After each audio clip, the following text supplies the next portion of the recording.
Nagbabalik po tayo mga kaparokya sa huling yugto ng ating online viewership ngayong araw po ng Martes, June 4. Pero bago natin umpisahan yan ay humihiling ako na pakisubscribe ang aking YouTube channel, pakiclick ang bell icon para una kayong ma-notify sa mga bagong video na ilalabas ko. Sa mga kaparokya, quick recap lang po tayo sa lumabas na online viewership ngayong araw para sa unang yugto at ikalawang yugto. Unahin po natin ang unang yugto. Ang Itbulaga po ay nakakuha ng 74,000 viewers samantalang ang It Showtime ay 102,000 live viewers. So dito may kita po natin na 28,000 viewers po ang iniangat ng It Showtime sa katapat na noontime show na Itbulaga.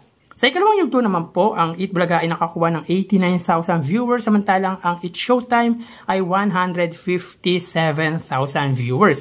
So dito sa ikalawang yugto ay angat po ang It Showtime ng 68,000 viewers sa katapat na noontime show. Pero dito may kita po natin ang TV5 ay siyang angat pagdating sa online viewership against GMA Network. Pero pagdating po sa main channel ng Itbulaga at It Showtime ay kitang-kita na angat ang It Showtime sa katapat na noontime show na Itbulaga. So tara ating alamin ang online viewership ng dalawang bigating noontime show. Sa Itbulaga under TVJ Facebook page na may 2.4 million followers at sa It Showtime po na may 18 million followers.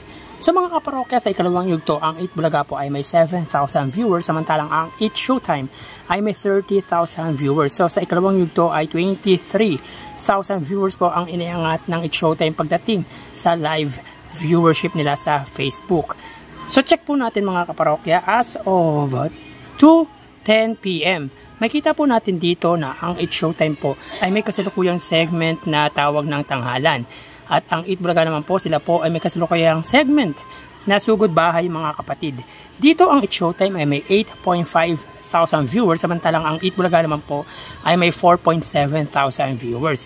Makikita po natin dito na angat po ang It Showtime ng 4,000 viewers sa katapat na noontime show na Itbulaga. Kung sa ikalawang yugto ay 23,000 viewers, sa huling yugto po ay 4,000 viewers. So dito nabawasan ang Itbulaga ng 3,000 samantalang ang It Showtime naman po ay 22,000 viewers ang nabawas pagdating sa huling yugto.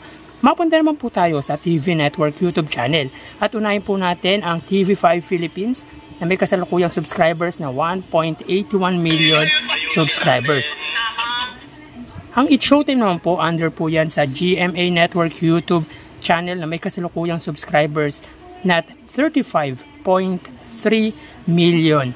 Sa ikalawang yugto mga kaparokya, ang TV5 po ay may 35,000 viewers samantalang ang It Showtime ay may 17,000 viewers. Under po yan sa GMA Network.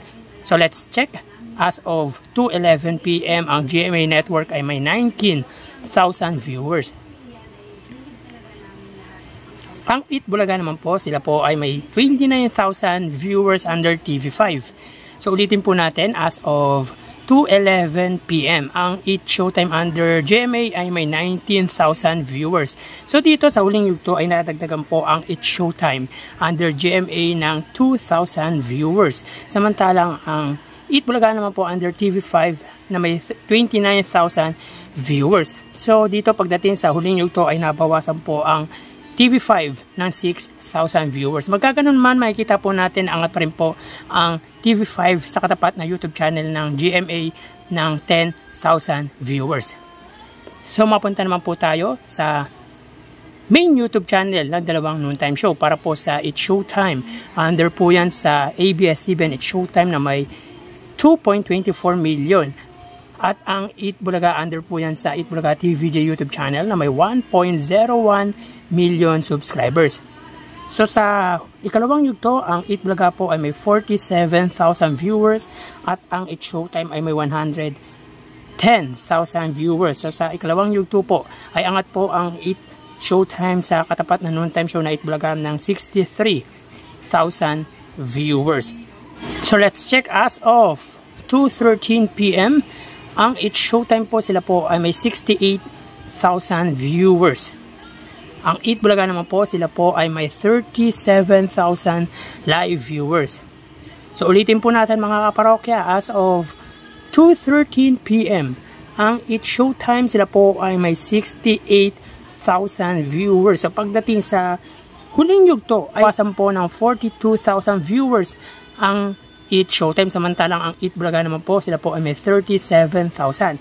So sa huling yugto ay nabawasan naman po ang Eat Bulaga ng 10,000 viewers. So dito may kita po natin na angat pa rin po ang Eat Showtime sa katapat na noontime show na Eat Bulaga ng 31,000 live viewers. Kung sa ikalawang yugto po ay 68,000 viewers po ang angat ng Eat Showtime sa Eat Bulaga, sa huling yugto po ay 31,000 viewers na lamang po.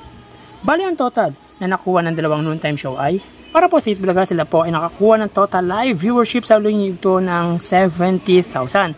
Samantalang ang Eat Showtime naman po ay 95,000 viewers. So dito may kita po natin na 25,000 viewers po ang iniangat ng Eat Showtime pagdating sa huling yugto. So quick recap lang po tayo. Sa unang yugto ay angat po ang Eat Showtime ng 28,000 viewers. Sa ikalawang yugto ay 68,000 viewers at sa huling yugto ay 25,000 live viewers.